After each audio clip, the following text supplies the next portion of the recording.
Orla was on the bus to an important meeting and was very nervous. Everything had gone wrong since the morning. The director did not approve of the staff's absences, and she had a hard time getting permission to leave work earlier, promising to work 2 shifts the next day. A serious snowstorm raged outside, causing terrific traffic jams and disruptions. The parents of her fiancé Dwight were waiting for her at an expensive restaurant for a meeting. She had to travel to the other side of the city and was worried that she wouldn't make it on time. Dwight's family was not ordinary, as they were wealthy businessmen. Dwight's father owned a large corporation, and his character, according to rumours, was terrible, while his mother was known as a social lioness. The poor girl had nothing decent to wear. She begged her friend for a beautiful evening dress and put on a light coat over it. She spent a long time rubbing her old autumn boots with cream to make them look better. There were few people on the bus in such weather, but looking out the window at the heavy snowfall, the passengers were happy to be in the warm salon rather than outside. An elderly man got on at one of the stops. He was shivering from the cold and shaking the snow off his hat and sleeves. Then he reached into his pocket of his old jacket and started rummaging around for change. He turned the pocket inside out, and there was a hole through it. He had no money. Apparently he had dropped it. The old man became embarrassed, lowered his eyes, and quietly went to the very back seat, hoping the bus conductor wouldn't notice him. But no such luck. The woman had been working on the bus for a long time and clearly identified fare evaders. She watched the elderly passenger closely, and as soon as he sat down, she immediately ran over to him and asked loudly, "Sir, pay for your fare? Do you have a card or cash?" The old man blushed and mumbled, "Sorry, please, I dropped my money. There's a hole in my pocket. Look, please. Can I ride 5 stops for free? Please. And it's snowing so heavily outside. I won't be able to walk. There's knee-deep snow." The bus conductor seemed to have been waiting for just this opportunity to vent all her negativity on the poor old man. She immediately started shouting at the entire salon, "Here we go again. I hear these stories every day. Either you pay or get off at the next stop. What nerve! Don't you have any shame? You're already at an age, and yet you're still doing this. Everyone tries to ride without a ticket." Suddenly Orla felt sorry for the poor old man and couldn't stand it any longer. She approached the conductor and said, "Don't shout. Don't kick him off. I'll pay for his ticket. Here, take it. Let him ride. It's cold and snowy outside. How's he supposed to walk?" The bus conductor punched his ticket, grumbling as she handed it to Ola. Oh, what a benefactor. Ola sat next to the old man, and he began to thank her with tears in his eyes. "Thank you so much. My name is Greg Savito. I didn't expect such a blizzard to start. It was sunny and quiet in the morning. And I'll pay you back the money. Don't worry. I have money at home. I don't know how I didn't notice the hole in my pocket. Oh," my heart started aching now. I guess because of stress. Orla immediately took out a tablet from her purse, which she always carried with her, as her mother had heart problems, and gave it to the old man. "Here, put it under your tongue and let it dissolve. It will calm you down. My mother constantly has it. You know what? I'll ride with you and see you home, just in case. It's such a blizzard outside. I'm afraid you won't make it home alone. By the way, my name is Orla." The old man looked at her gratefully and began to dissolve the tablet. "Thank you so much. You hardly ever meet such kind people like you, Orla. Many people don't care about their own elderly relatives, let alone strangers. Please forgive me, I've imposed it on you. You probably have your own things to do. It's even embarrassing, really." Orla waved her hand. "Well, actually, yes, I'm going to an important meeting. They're already waiting for me, but never mind. A person's life is more important. I hope they'll understand me." The girl had passed her stop and got off with Mr. Savito, helped him get to his apartment, and only then calmed down and ran back to the stop to finally get to the restaurant. The phone still wasn't working, and the connection was still missing in such nasty weather. As a result, Orla was an hour late, and she entered the restaurant all wet, red with snow, which mercilessly blew in her face. Her makeup was smudged and runny, and there was no trace of the beautiful hairstyle. She started apologizing. "Good afternoon. Excuse me, please, for being late. Unforeseen circumstances. I had to help the elderly man to get home safely due to the snowstorm. He wouldn't have made it on his own. I'll be right back. Quickly clean up and return to you." Dwight's mother looked displeased at her watch and criticized the tardiness. "It's inappropriate to be an hour late, especially when respected people are waiting for you. Who knows what might happen next?" It was clear to her that the girl was not well versed in good manners. Dwight ran after Orla and started scolding her in the foyer for being late. "Orla, what are you doing? My parents are furious. We agreed to meet at 3. Where have you been? It's really inappropriate to be so late, and it's considered bad manners in polite society." Orla tried to justify herself. "I didn't do it on purpose. You are lucky you can get in your SUV and have a ride. Warm, beautiful and comfortable. And I had to take the bus across the entire city. I even helped an old man. I couldn't just leave him in trouble. My mother has heart problems too, and I know how it can be dangerous." Dwight waved his hand and responded, "You're always like Mother Teresa. Someone else would have helped. All right, hurry up, please." Dwight's mother, Laura, was not thrilled with her son's choice. She did not approve of the fact that her son was involved with a simple waitress, living in a shabby apartment with his sick mother. Dwight's father was a resourceful man who made a quick and dizzying career rise 2 years ago, becoming a respected and wealthy businessman. Despite many city dwellers being unaware of where he got such a huge starting capital, his success was undeniable. Mr. Chester had long ago picked out a profitable party for his son, the daughter of the head of their business partner, Julia. He dreamed of merging companies, and marrying his son would be the best solution.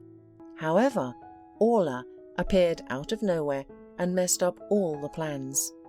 This is why Dwight's parents wanted to get rid of her so badly. That's why they arranged this meeting on their own initiative, specially in an expensive restaurant, and ordered the most exotic dishes, oysters, lobsters, and Japanese fish. They were sure that this country girl had no idea what it was called or how to eat it. They hoped she would be humiliated in front of everyone, and their son would leave her himself. And everything turned out as they had planned. Orla sat there, red as a boiled lobster, and only drank water.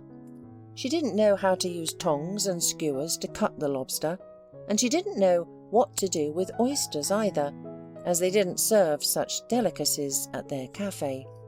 In addition to Dwight's parents, family friends, equally pretentious snobs, sat at the table. Against their background, Orla looked like a poor orphan. Dwight, for some reason, was sitting across from her, not next to her. Suddenly, Lara sarcastically asked, "Orla, baby, why aren't you trying anything? The oysters are fresh and I highly recommend them. Or do you not like seafood?" The girl blushed even more and responded, "Well, I don't like it much. And I've eaten at home." The future mother-in-law continued to mock her. "Well, as you wish. Tell me, Orla, where are you studying? What university? What faculty? Or are you already working in your profession? Because my son is silent and I can't get a word out of him, and we're interested in knowing with whom Dwight plans to tie his fate." Orla blushed again and explained, "It just so happened that my mother is very sick. She has heart problems. She needs an expensive operation to replace the valve. So, after finishing school, I had to work to help her. I'm currently working as a waitress in a cafe, and I'm also a courier on weekends." But as soon as my mother gets better, I plan to go to college, to the pedagogical faculty, because I love children very much."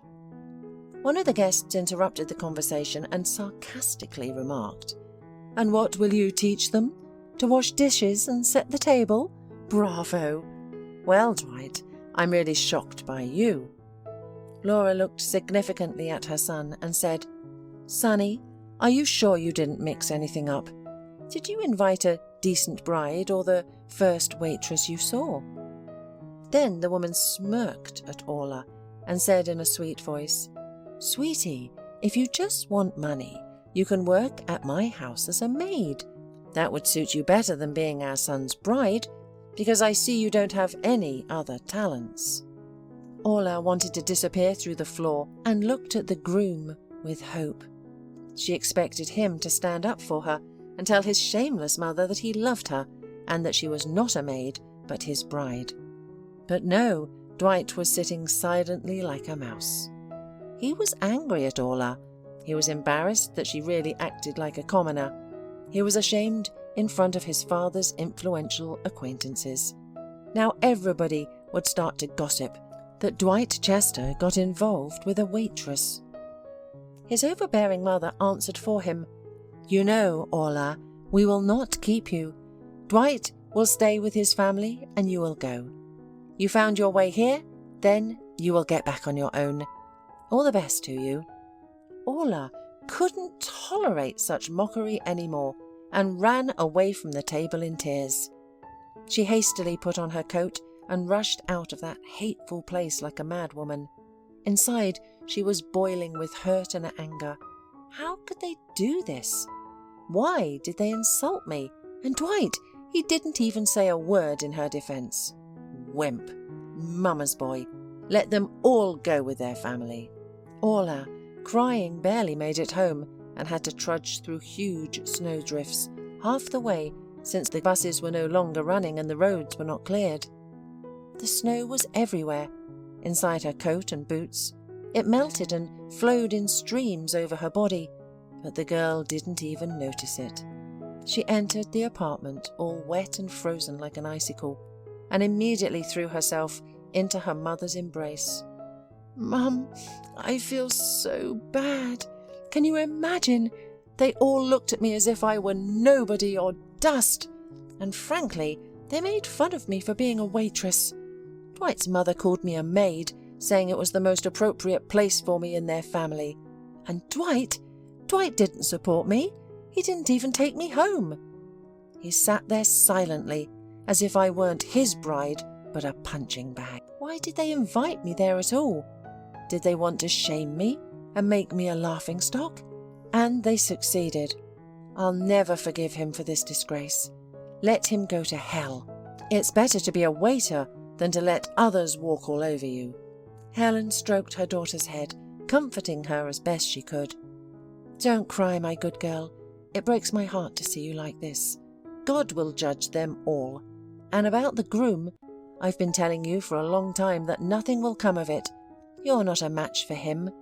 It didn't cost him anything to bring you and take you back home, so you wouldn't freeze, but he didn't do it. He didn't stand up for you or take care of you. How can you build a future with him? If a man genuinely loves a woman, he'll go to great lengths for her and won't let anyone hurt her. Your dad was just like that. It's a pity he died so young. He didn't have time to get you back on your feet. I trusted him completely. And it's not about money, it's about how he treated me. And if your groom treats you so badly now, what will happen in the future? Let's have a cup of tea with mint and strawberry jam. You're so cold, you might get sick. Let's calm down."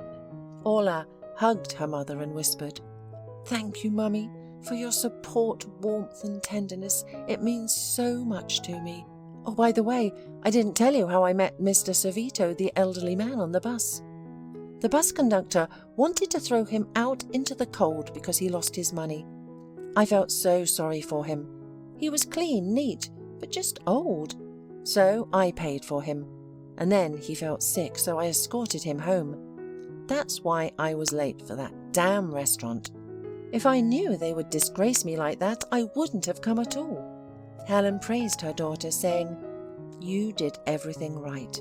Don't blame yourself. You always have to try to help people. Anything can happen in life. You're such a smart girl, and I'm proud of you.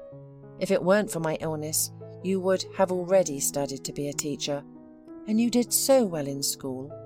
Everything will be all right for you, my good girl." After that terribly snowy evening, Orla fell ill and took a week off work with a cold. All this time, offended, she did not pick up the phone when Dwight called, and the relationship between them almost came to naught. One day, after working 2 shifts, Orla took her mother to the doctor, where she ran into the same old man from the bus. They hugged like old friends. "What a coincidence! How are you, Mr. Servito? Are you sick too? I brought my mother to the doctor. Mum, meet Greg Servito, the passenger I told you about. And this is my mother, Helen." Mr. Servito sighed heavily and said, "I never told you then. I went to my son's grave that day. It was his birthday. I should visit him, especially since the weather was calm in the morning, and nothing foreshadowed such a snowstorm." Paul was engaged in the sale of real estate, and he was very successful. 2 years ago, he was murdered. Paul went to important negotiations in another city. His body was found in a strip of forest, completely disfigured and burned beyond recognition. When I was told about it, I immediately had a hypertensive crisis, and I don't remember anything good about it. At the identification, I was in a fog. I only saw my son's watch and chain. His documents lay next to the car. I don't know how or why I'm still alive. The only consolation I have is going to my son's grave and talking to him there. It seems to ease the pain a little. Unfortunately, they never found those rascals. The place was deserted, there were no witnesses, and all the leads were dead ends. My son was the meaning of life for me, the dearest person. 2 years have passed, and I still can't come to terms with it. I keep his things, I don't touch anything in the room, and I sit there for a long time. Orla was shocked, as was her mother. They felt sorry for this elderly man, who had lost his only support in life, his beloved son, and was now barely making ends meet alone. Meanwhile, Mr. Servito suggested, "Come visit me sometimes. Orla, just to chat. I'll be delighted." The girl went to visit the elderly man the next weekend. Even though she and her mother didn't live richly themselves, she ran to the store and bought cookies, some groceries, wanting to please Mr. Servito, who was clearly saving on everything. The elderly man was happy to have a guest and started bustling around, putting the kettle on the stove and thanking her.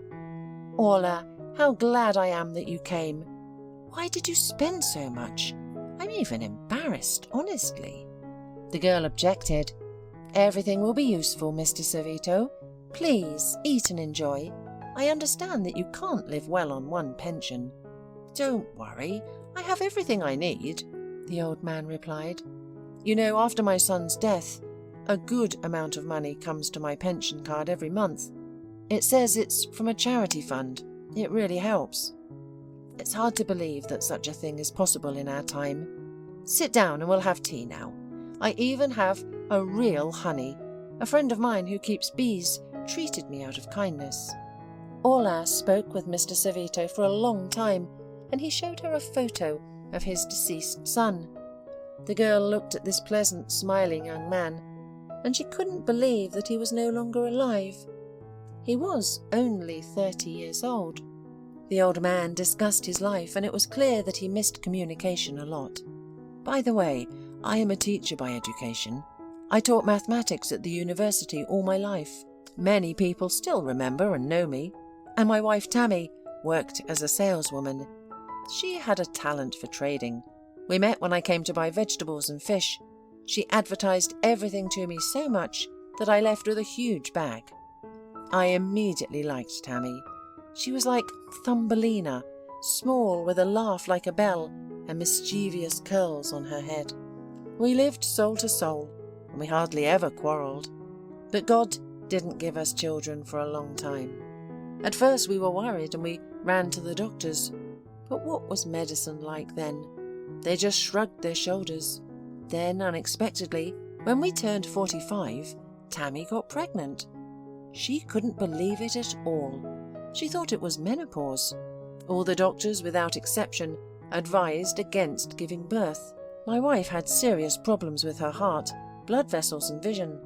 But Tammy insisted, and no matter what, she decided that if God gave her a baby, she had to give birth. After all, she couldn't give up her cherished dream of becoming a mother. The pregnancy was difficult, and she barely made it. Unfortunately, all of this only worsened her chronic diseases. Our son was growing up, and my wife and I cherished him with all our hearts. But my wife was getting sicker and sicker. She often stayed in the hospital, and her condition kept deteriorating. And when our son Paul turned 10, my beloved Tammy passed away. I grieved and suffered, and my son missed his mother. It felt like someone had cut off my arm or leg. That's how close my wife and I had become. Right before she passed away, in the ICU, my wife told me, "You know, Greg, if everything could be changed, I wouldn't change a thing. Paul is the greatest joy of my life, and I have no regrets. Remember that. Take care of our son, and do everything to make him happy. I love both of you so much." After she said those words, I cried all night. I kept thinking, why did this happen? Some people have 5 children, and nothing happens to them. And here we are with just one child, and her health was shaken a lot. My son and I started living alone. I noticed that Paul had a commercial streak in him, which had manifested in small things since childhood. It was probably something he inherited from his mother. I decided to send him to study business and management, and it paid off. He graduated from the university with honours and started developing his business. He began with retail, opening a couple of booths, and then slowly started expanding. He began to deal with real estate, buying broken-down apartments, fixing them up, and then selling them at a good price or renting them out. With time, he even opened an agency. He didn't waste money on trivial things and invested everything in his business. And 2 years ago, he was about to meet with one of his partners for a very risky deal.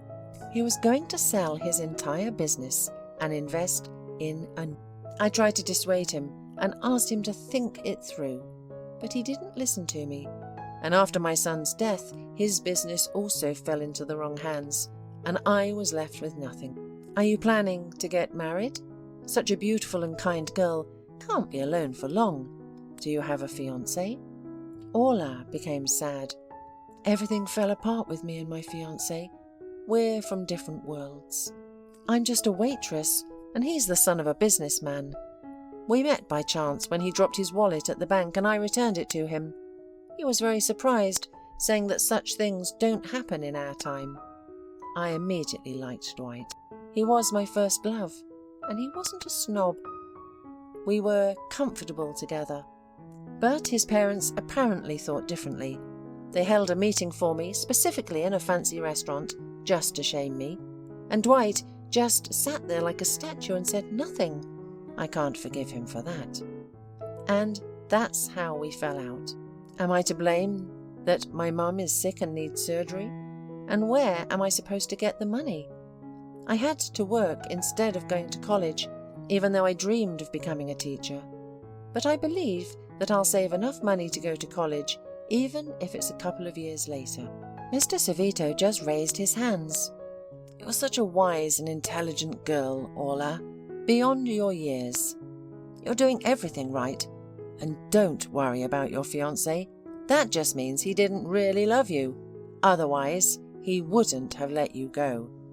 They talked for a long time, and when Orla was about to leave, she suggested they visit the grave together the next time. The elderly man was delighted. Of course I'll be glad. Thank you for everything, Orla. I was so lonely after my son's death, but now I've met you and your mother, and it's easier on my soul. It's nice to have someone to talk to.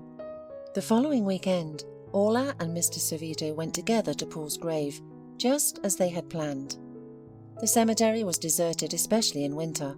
The silence was eerie, and the only sound was the snow crunching under their feet.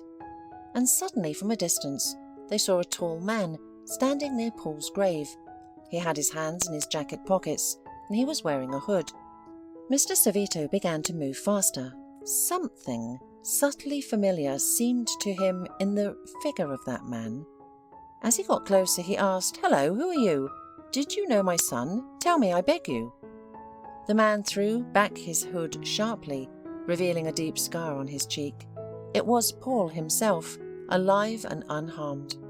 Mr. Savito could only whisper, "Oh my God, my son, I can't believe my eyes, you... But how?" And the elderly man fell unconscious right into the snow. Orla and Paul rushed to help the elderly man. They rubbed snow on his cheeks and unbuttoned his jacket collar. Thankfully, Mr. Savito began to come to his senses. Seeing his son, he crossed himself and cautiously touching his hand, exclaimed, "You're really alive.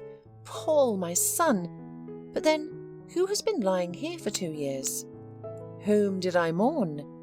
Whom did I bury? How did this happen? Where have you been all this time?" The man hugged his father, held him close, and stood there for a long time. Tears flowed down his cheeks as he whispered, "Forgive me, Dad. I couldn't let you know about me earlier, no matter how hard I tried. But I missed you so much. Let's go home. We'll talk about everything there. It's a very long story." Orla felt uncomfortable and thought it was a family matter. "Well then, I'll go. You probably need to be alone together. I'm not needed here." But Paul stopped her. "No, Orla, you should be here. And soon you'll understand why. Don't be surprised. I know your name. I've been following my father's life from afar. What I'm going to tell you concerns you directly."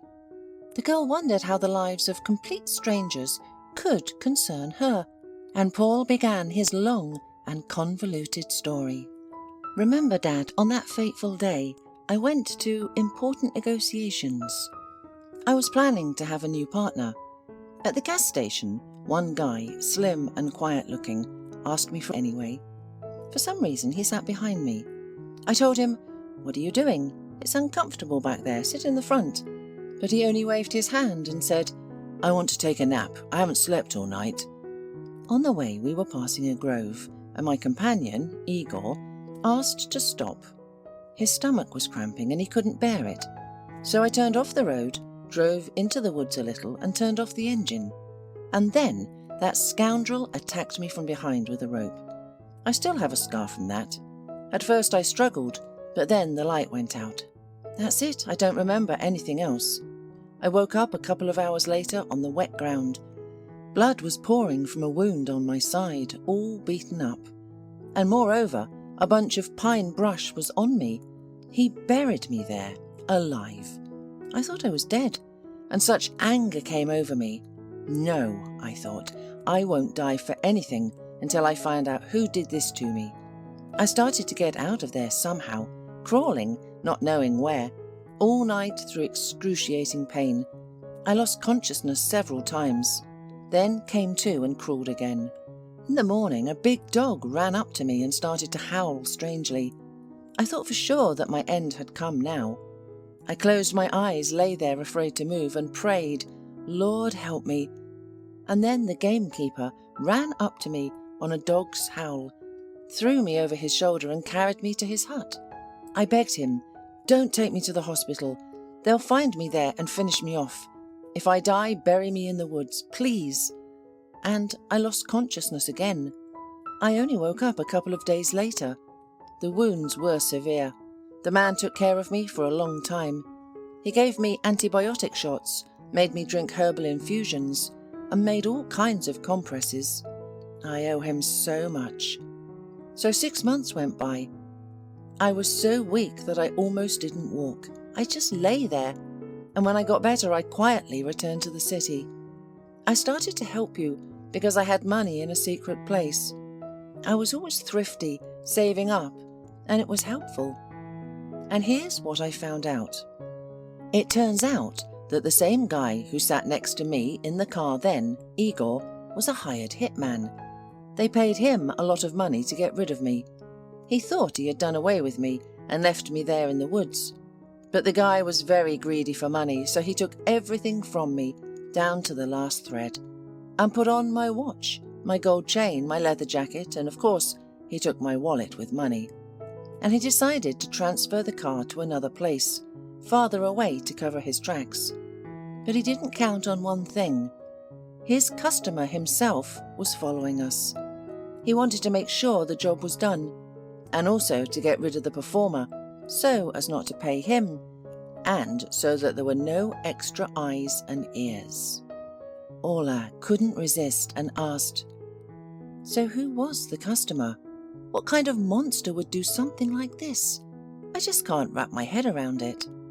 Paul raised his finger and replied, "The customer, Orla, was Michael Chester. He was supposed to be my new partner, but he tried to kill me, took over my business and assets, and lived like a king. I did all the research." The girl even paled and said, "It can't be. He's Dwight's father. Are you sure about this, Paul?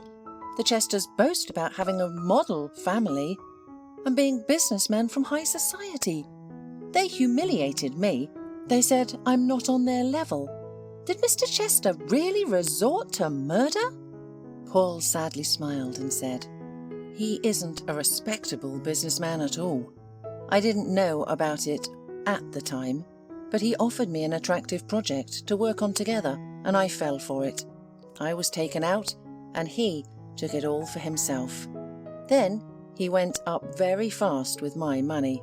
I gathered all this information bit by bit, and I already have a whole folder of evidence. All that's left is to dramatically come back to life and force this scoundrel to confess, and then go to the police with it." Mr. Savito just shook his head and said, "What a terrible man with a black soul. How can one live peacefully knowing that he's involved in the deaths of 2 people? You're right, son. We can't leave it like this. He must be punished for all his actions." "I know how," suddenly said Orla. "I'll go straight to his office and say that I have an important conversation to have about me and his son. And then I'll hint that I saw Paul alive and well, and I know everything. And I'll turn on the recorder and see his reaction. After that, we'll go to the police."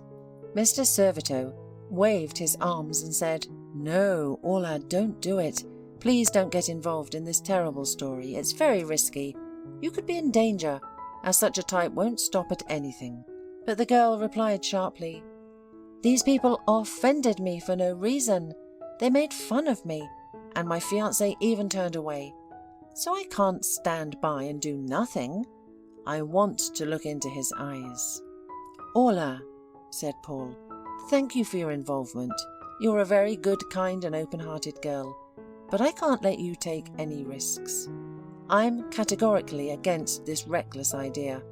I haven't revealed myself for so long for nothing. I've been gathering evidence, so even without Michael's confession, I still have enough evidence, and the scoundrel will get what he deserves. If the police start dragging their feet, I'll go to the prosecutor's office. I won't rest until Michael Chester is behind bars and I restore my honest name and get my capital back. I earned it all with my own sweat. Thank you very much for helping my father back then, for supporting him. We'll still be friends, but I'll deal with everything first." Paul took on the case with great enthusiasm. He was very lucky that this difficult and convoluted case fell into the hands of an experienced investigator. He didn't take bribes and did his job conscientiously. He was a very thorough and persistent police officer. He insisted on a confrontation between Paul and Michael because the businessman denied his involvement in the story. When Paul walked into the investigator's office, Michael's face changed beyond recognition, as if he didn't believe until the very end that Paul had really survived. He saw with his own eyes how Igor killed him with a knife. Paul smirked wickedly and said, "Well, hello there, dear partner. Didn't expect this turn of events. I thought you had killed me, and it was all over. Did you enjoy your life with my money? Now justice needs to be served." Michael Chester felt as if his mind had become clouded. He crossed himself and whispered, "This can't be. "Be gone, evil spirit, you're dead. I saw your body. You won't be able to prove anything. It's all nonsense." Paul smiled even wider. "You're not all-powerful. My people will testify in court and confirm that you illegally appropriated the business. And the hunter who found me in the woods is already giving testimony. Why did you need all this? Was it all just for money?" Michael suddenly grinned. "You won't prove anything. I won't sign anything. My lawyers will still release me." Then followed long trials and investigations. In court, the gamekeeper and his wife gave testimony, as did a few loyal employees who did not sell out to the new owner and knew about his dark deeds. The court hearings lasted several months. The meticulous investigator, like a bulldog, clung to Michael Chester and dug up many interesting facts in addition to this bloody case. In total, Michael Chester was sentenced to 15 years with the confiscation of all his property and stolen business, which was rightfully returned to Paul. Mr. Savito cheered up after his son returned alive. He even looked a little younger. Life had meaning again. Orla continued to work diligently, collecting all the money for the operation. Her mother's condition worsened, and she was admitted to the cardiology department. Time was working against her, and a quarter of the amount had not yet been accumulated. The girl was already on the verge of despair.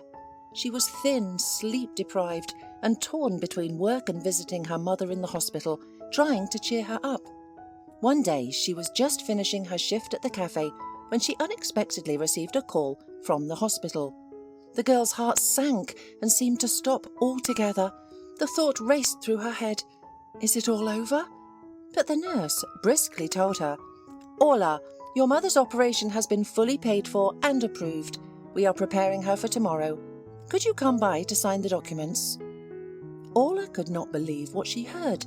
"How? Paid for? By whom? It's a huge amount of money, isn't it?" The nurse replied incredulously, "I thought you knew.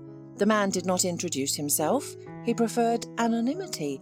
But in any case, this is wonderful and very timely. There is no more time left. The condition is critical." The girl almost shouted, "I'm already on my way. Thank you so much for the news." Orla was riding on a bus wondering who this magician could be. Dwight definitely could not.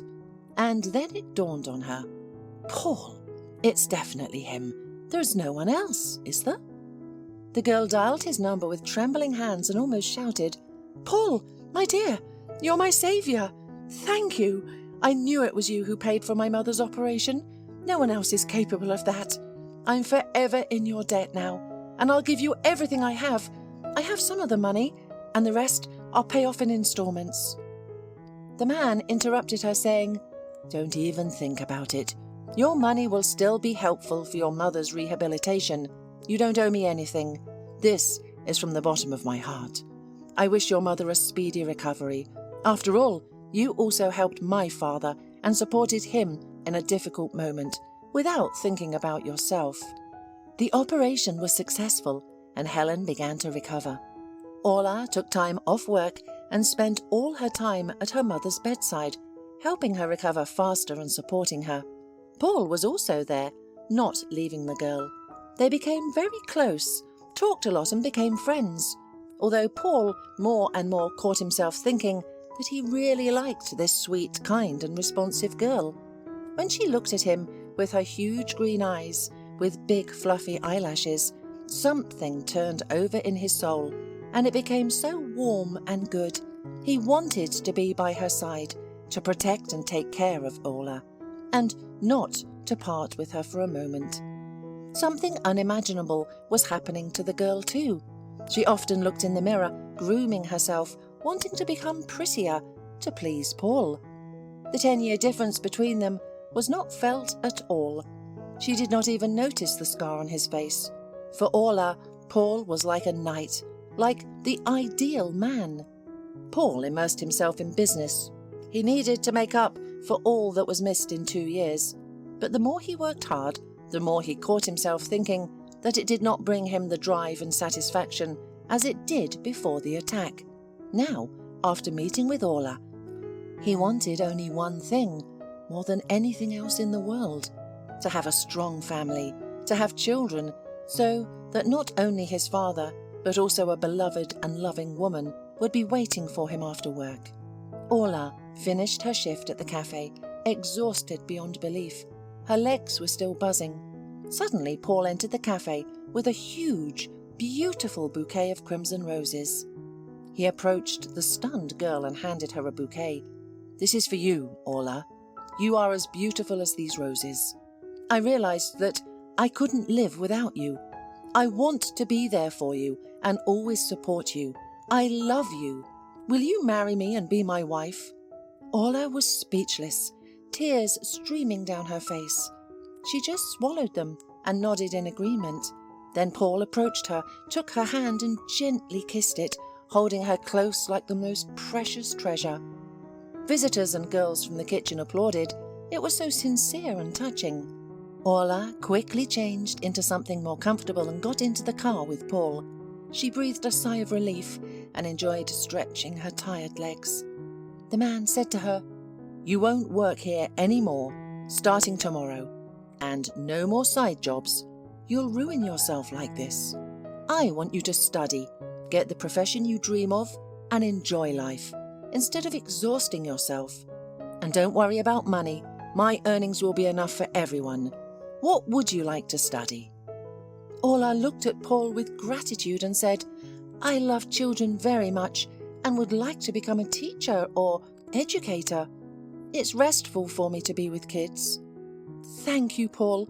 You're like a good wizard who entered my grey life and fulfilled my most cherished and unfulfilled desires. You're the best."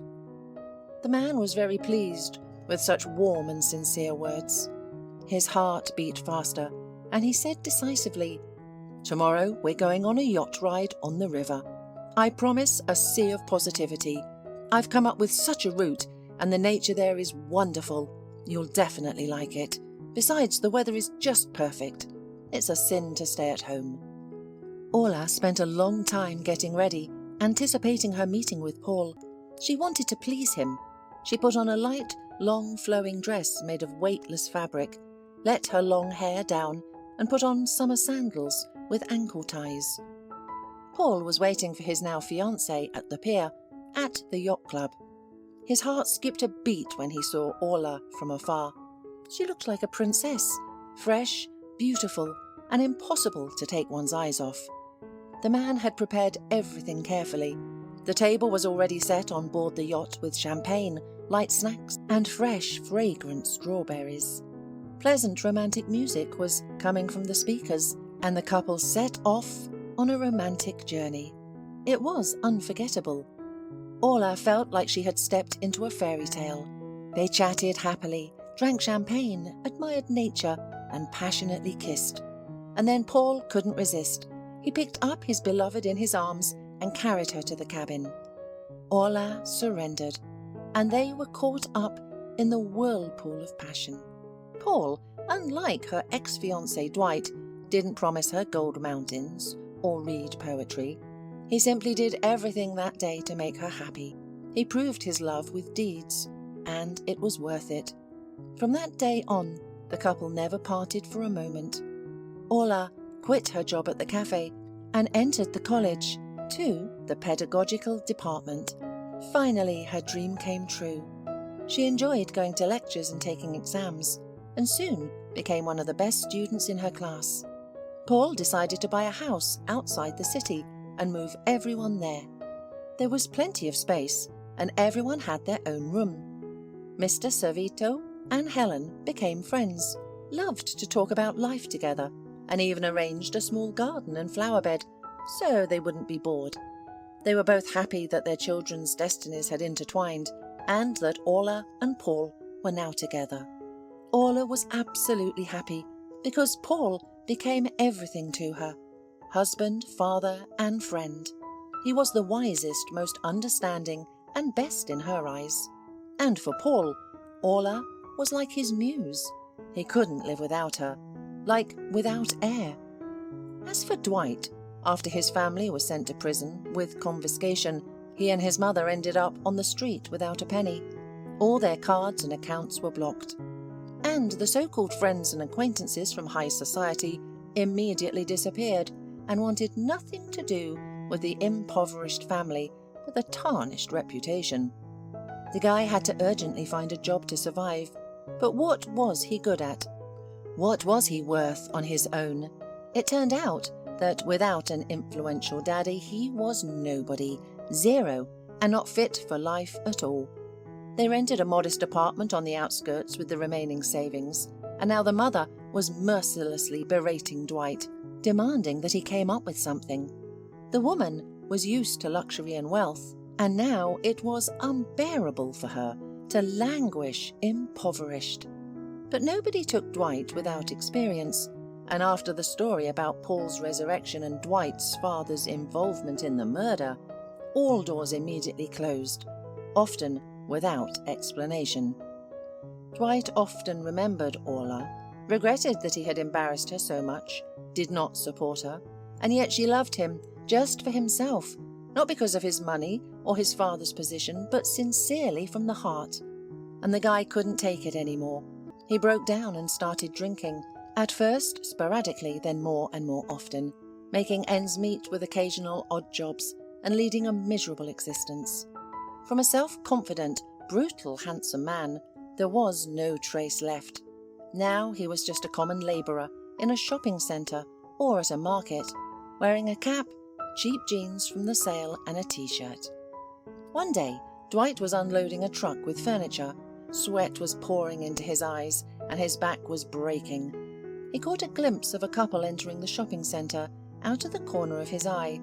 A solid man in an expensive suit, about 35 years old, and a young beautiful girl in a stylish dress were chatting happily about something. The girl seemed painfully familiar to Dwight, and it hit him. This is Orla, my ex-fiancée. My God, how she has changed and become so beautiful. From a simple girl to a beautiful princess. Lord, what a fool I was. How I would like to be in her partner's place, to cuddle her like before, smell her hair and say those important words, I love you. Dwight was overwhelmed with anger. He couldn't take it anymore and caught up with the couple. When he learned that the man was Paul, he began to shout, "So, you stole my fiancée too? All my troubles are because of you. Orla is mine. She was my fiancée. I was rich and successful, and everyone respected me. But now I'm nobody. It's all your fault. You'll get it now." The guards immediately ran up to Dwight, pushing him away and shouting, "What are you doing? Haven't you sobered up yet? Get out of here." Then they turned to Paul and Orla and said, "We apologise for this awkward situation. We'll remove this rowdy right away." Orla was watching the fallen, drunken Dwight and couldn't believe that it was him.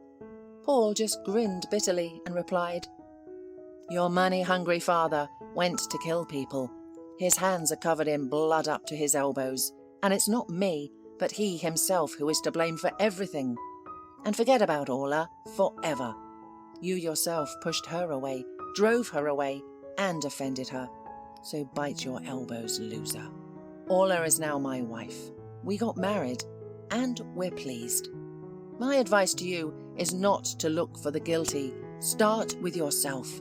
Change yourself inside, achieve everything yourself, and prove that you're worth something. Then life, as you'll see, will get better. Come on, Orla. Our parents are waiting for us at home." Dwight was filled with anger and resentment. He ran out of the shopping centre and rushed to the first bar. He understood that Paul was right about everything, but he couldn't get out of his alcohol addiction, nor did he want to. Orla, meanwhile, cuddling up to her beloved husband at night and listening to his steady breathing, often thought, that's how it happens. One chance encounter on a bus changed my whole life. A coincidence? Or fate after all? Who knows? The main thing is that now I am absolutely